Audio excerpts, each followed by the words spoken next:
In biology, there are rules that are supposed to be unbreakable. Fish swim, birds fly, reptiles have scales, mammals have fur. But deep in the African wilderness, there is a creature that breaks all those rules. It has the armored body of a crocodile, the sharp fangs of a wolf, and the bushy tail of a fox. In 1853, a British explorer nearly died encountering it at the source of the Nile. In the early 1900s, a legendary hunter shot at it, but the beast vanished beneath the water. And 100 years later, at the height of the Cold War, a Soviet scientist slammed on his brakes in the middle of the Mali desert because this impossible creature was blocking his path. Textbooks say these monsters, the Gorgonopsids, died out 250 million years ago. But the archives and the terrified witnesses tell a different story. They are still here, and they are watching us from the tall grass. Today, we open the file on the ultimate survivor. Chapter 1. The World Before Giants. To understand what these people saw, we have to travel back in time, not to the era of Jurassic Park, but much further back, the Permian period, 280 million years ago. The Earth was a brutal place, a single, dry supercontinent called Pangaea. And the rulers of this world were not dinosaurs, they were the synapsids. Science calls them stem mammals. They are the missing link between cold-blooded reptiles and us. Imagine a predator the size of a grizzly bear. It lays eggs like a lizard. It has the scaly belly of a reptile, but its back is covered in coarse, thick fur. It has whiskers on its snout to feel its way through the dark. And most importantly, it is warm-blooded. These were the Gorgonopsids, the first saber-toothed killers of our planet. They were fast, they were intelligent, they were perfect. Then, the Great Dying happened, an apocalypse that wiped out 90% of all life on Earth. Paleontologists tell us that the Gorgonopsids were the first to go, clearing the throne for the ancestors of the dinosaurs. But evolution is rarely that clean. We know that primitive crocodiles survived. We know that the coelacanth, a fish thought to be dead for 60 million years, is still swimming in our oceans today.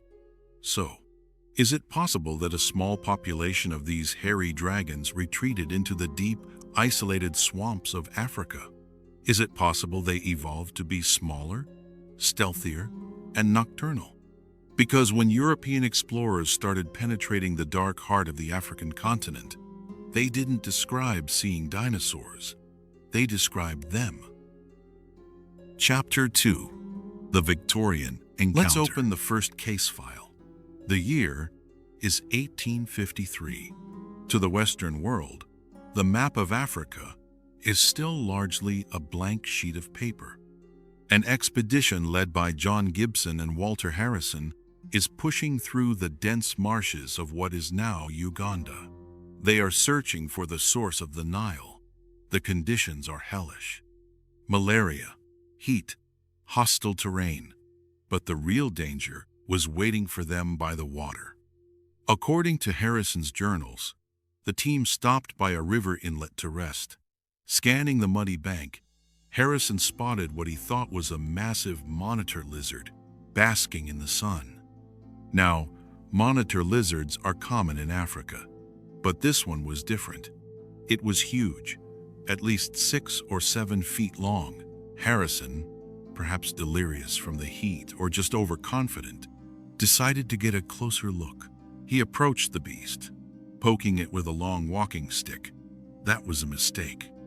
Instead of sliding into the water like a crocodile or a lizard would, the creature stood up. It rose high on its legs. This is the first anomaly. Reptiles sprawl. Their bellies drag on the ground. Mammals stand. This thing stood. Harrison froze. From this distance, he could see the texture of its skin. It wasn't just scales. The creature's back and neck were covered in matted brown fur. Rough, like the bristles of a boar. The creature hissed at him, a sound Harrison described as a mechanical grinding. It opened its jaws, and inside, there were no rows of peg-like reptile teeth. There were fangs. Specialized canines designed to tear meat. Terrified, Harrison backed away. The creature, realizing the human wasn't attacking, turned around. It didn't swim away. It ran. It scrambled into the papyrus reeds with a speed that shouldn't be possible for a reptile. Harrison returned to camp pale and shaking. Back in London, he was naturally laughed out of the room. "You just saw a sick crocodile, old chap," they told him. But Harrison went to his grave, insisting on what he saw. A relic from a forgotten time. Chapter 3. The Dingoneck Mystery. Skeptics dismissed Harrison's story as a hallucination.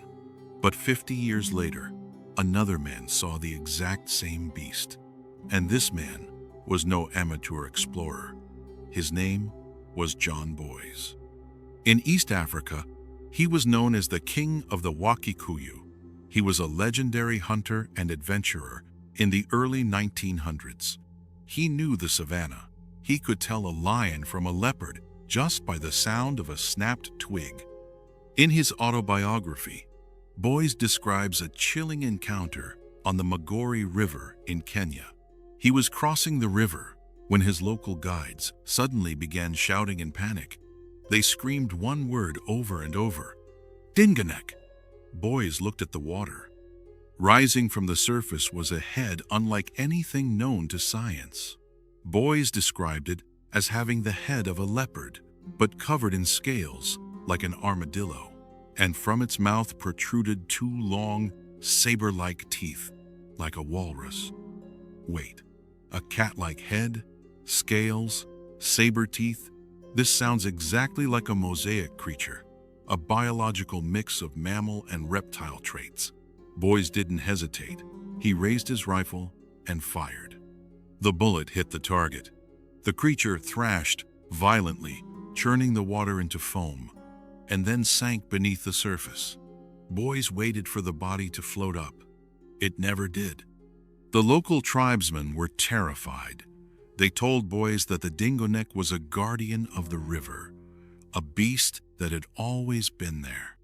They described the rest of its body as a jungle walrus or a scaly leopard with a long, heavy tail. Look at the description again.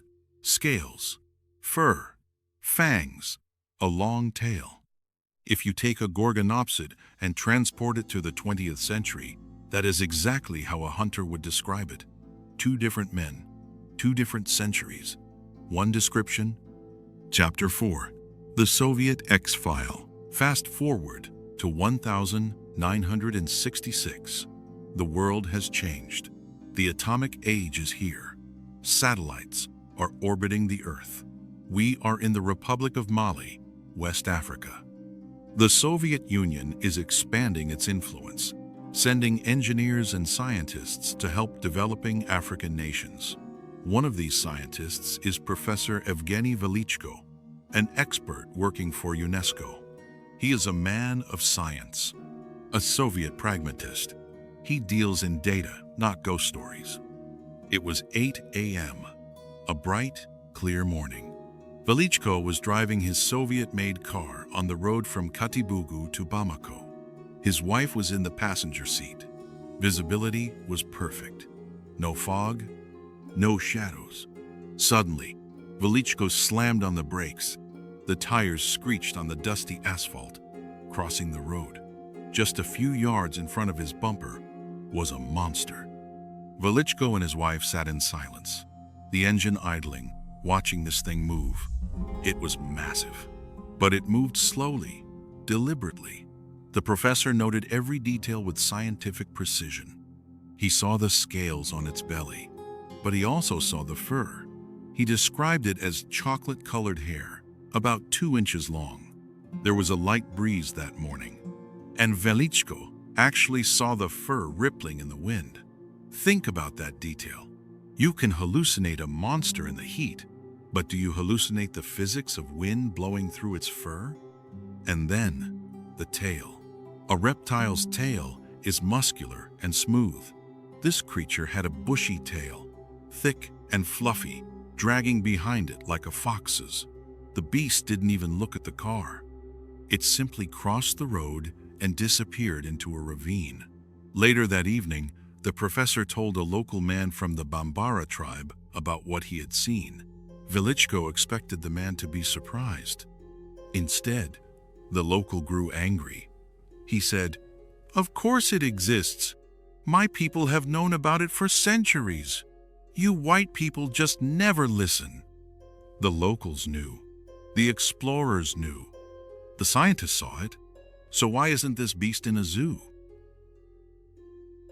Chapter 5. The geography if a 6-foot dog lizard exists. Why don't we have a body? Why no clear photos? The answer lies in the map. The areas where these sightings occurred, Uganda, Mali, the Congo Basin, are some of the least explored places on Earth. The Congo rainforest alone is the size of Western Europe. It is a green ocean, dense, dangerous, and politically unstable. We are still discovering new species of large monkeys and deer there today. Is it so hard to believe that a nocturnal, burrowing predator could remain hidden, especially one that is intelligent? Remember, these aren't dumb lizards.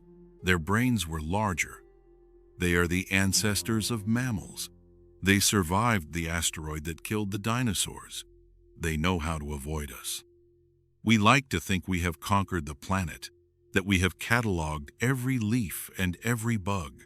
But the story of the African hairy dragon reminds us that we are just guests here. Somewhere in the tall grass of Mali or on the muddy banks of the Nile, the great survivor is still hunting. It watched the dinosaurs rise and fall. It watched the ice ages come and go. And now, it is watching us. Harrison saw it. Boyce shot it. Velichko braked for it. Who will be next? If you enjoyed this deep dive into the lost world, hit that like button and tell me in the comments, do you think the Gorgonopsids survived? Or is this something else entirely? Subscribe for more files from the unknown. Thanks for watching.